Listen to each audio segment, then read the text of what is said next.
MS Lishoy കൂടി Palakkad MLA ഓഫീസിന് മുന്നിൽ നിന്ന് നമുക്കൊപ്പം ചേരുന്നുണ്ട്. ലിഷോയ്, ഏത് തരത്തിലുള്ള പരിശോധനകളാണ് നടക്കുന്നത്? കാരണം എല്ലാ തരത്തിലും അന്വേഷണം നടക്കുന്നു, രാഹുൽ മാങ്കൂട്ടത്തിൽ എവിടെയുണ്ട് എന്ന് അറിയാനായി രാജ്യം വിടാനുള്ള സാധ്യത തന്നെ ഉള്ളതിനാൽ ആ തരത്തിൽ കൂടി നോട്ടീസ് നൽകി, ലുക്കൌട്ട് നോട്ടീസ് നൽകി വിമാനത്താവളങ്ങളിലും ഇത് ഉറപ്പിച്ചിട്ടുണ്ട് നാട് കടക്കുന്നില്ല എന്നത്.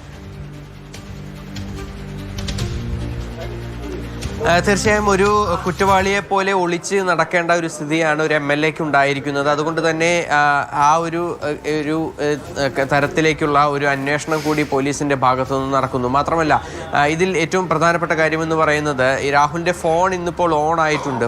പക്ഷേ അത് ഓൺ ആയിട്ടുണ്ടെങ്കിൽ പോലും അത് രാഹുലിന്റെ കൈവശം തന്നെയാണോ എന്നുള്ള കാര്യത്തിൽ ഒരു ഉറപ്പ് ഉണ്ടാകേണ്ടതുണ്ട്.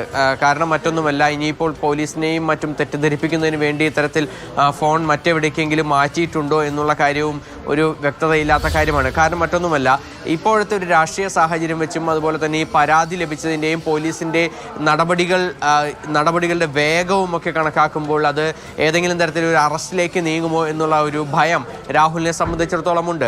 കാരണം അങ്ങനെ ഒരു അറസ്റ്റ് ഉണ്ടാവുകയാണെങ്കിൽ അത് വലിയ തോതിലുള്ള ഒരു രാഷ്ട്രീയ പ്രത്യാഘാതം UDFനെ സംബന്ധിച്ചും കോൺഗ്രസിനെ സംബന്ധിച്ചും ഒക്കെ തന്നെ ഉണ്ടാവുകയും ചെയ്യും. അതുപോലെ തന്നെ രാഹുലിനെ സംബന്ധിച്ചും പിന്നീട് അതൊരു വലിയ ബുദ്ധിമുട്ടുള്ള ഒരു കാര്യമാകും. കാരണം മറ്റൊന്നുമല്ല, ഈ അറസ്റ്റിലായി റിമാൻഡിലായി കഴിഞ്ഞാൽ എത്രത്തോളം ഗുരുതരമായ വകുപ്പുകളാണ് ചുമത്തിയിരിക്കുന്നത്. അങ്ങനെയാണെങ്കിൽ അത്ര പെട്ടെന്നൊന്നും ഒരുപക്ഷെ ജാമ്യം കിട്ടി പുറത്തു വരാൻ കഴിഞ്ഞേക്കില്ല എന്നുള്ളൊരു ആയിരിക്കാം ഉള്ളത്.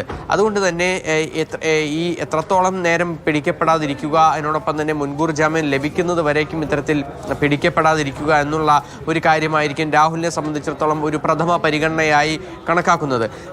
മറ്റൊരു പ്രധാനപ്പെട്ട കാര്യം, ഇന്നലെ വൈകുന്നേരം മുതൽ രാഹുൽ പാലക്കാട് തന്നെ ഉണ്ടായിരുന്നു. അതിനുശേഷമാണ് പാലക്കാട് നിന്നും രാഹുൽ പോയിട്ടുള്ളത്. അത് പാലക്കാടിൻ്റെ തൊട്ടടുത്ത് തന്നെ തമിഴ്നാട് അതിർത്തിയാണ്. അതിന് അപ്പുറത്ത് കോയമ്പത്തൂരാണ്. അവിടെ നിന്ന് അങ്ങോട്ടേക്കും പല ഇടങ്ങളിലേക്ക് പോകാനായി കഴിയും. വിമാനത്താവളങ്ങൾ ഉൾപ്പെടെയുള്ളവ ഉണ്ട്. അതിനോടൊപ്പം തന്നെ തൃശ്ശൂർ ഭാഗത്തേക്കോ കൊച്ചിയിലേക്കോ ഒക്കെ തന്നെ പോയിട്ടുണ്ടാകാം എന്നുള്ള ഒരു നിഗമനവുമുണ്ട്.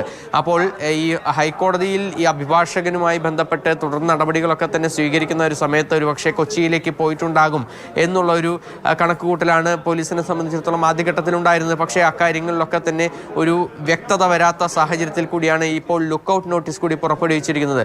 പാലക്കാട് ഇനിയിപ്പോൾ കാര്യമായ പരിശോധനകൾ നടത്തിയതുകൊണ്ട് കാര്യമുണ്ടോ എന്നുള്ള ഒരു ചോദ്യചിഹ്നം തന്നെയായി നിലനിൽക്കുകയാണ്. കാരണം മറ്റൊന്നുമല്ല, എന്തായാലും പാലക്കാട് നിൽക്കാൻ സാധ്യതയില്ല എന്നുള്ള ഒരു കണക്കുകൂട്ടൽ തന്നെയാണ് കോൺഗ്രസ് നേതാക്കളും അത് തന്നെയാണ് വ്യക്തമാക്കുന്നത്. എന്തായാലും ഇന്നിപ്പോൾ രാവിലെ DCC പ്രസിഡന്റുമായി സംസാരിച്ചപ്പോൾ അദ്ദേഹം പറഞ്ഞത് കോൺഗ്രസിന്റെ യാതൊരു വിധത്തിലുള്ള പിന്തുണയും എന്തായാലും രാഹുൽ മാങ്കൂട്ടത്തിനില്ല.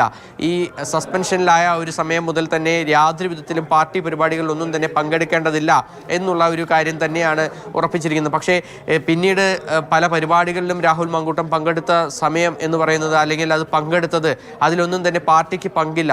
ഏതെങ്കിലും തരത്തിൽ ഇയാൾ കുറ്റം ചെയ്തിട്ടുണ്ടെങ്കിൽ അത് കൃത്യമായ നടപടികൾ സ്വീകരിക്കട്ടെ എന്നുള്ള ഒരു കാര്യവും പറയുന്നു. എന്തായാലും തദ്ദേശ സ്വയംഭരണ തെരഞ്ഞെടുപ്പ് അടുത്ത സമയത്ത് ഇത്തരത്തിലൊരു വലിയ വിവാദം വീണ്ടും ആളിക്കത്തുന്ന ഒരു സമയമായതിനാൽ അത് വലിയ തോതിൽ പ്രതിരോധത്തിലാകും പാർട്ടിയും. അതിനോടൊപ്പം തന്നെ ഈ കോൺഗ്രസും അതിനോടൊപ്പം തന്നെ രാഹുൽ മാങ്കൂട്ടത്തിനെ കണ്ടെത്താനുള്ള ഒരു ശ്രമം ഇതുവരേക്കും ഗുണം കണ്ടിട്ടില്ല, അല്ലെങ്കിൽ ഫലം കണ്ടിട്ടില്ല എന്നുള്ള ഒരു കാര്യം കൂടി എടുത്തു പറയേണ്ട ഒരു കാര്യമാണ്. എന്തായാലും രാഹുലിന് വേണ്ടിയുള്ള തിരച്ചിൽ എല്ലായിടത്തും തുടരുന്നുണ്ട്.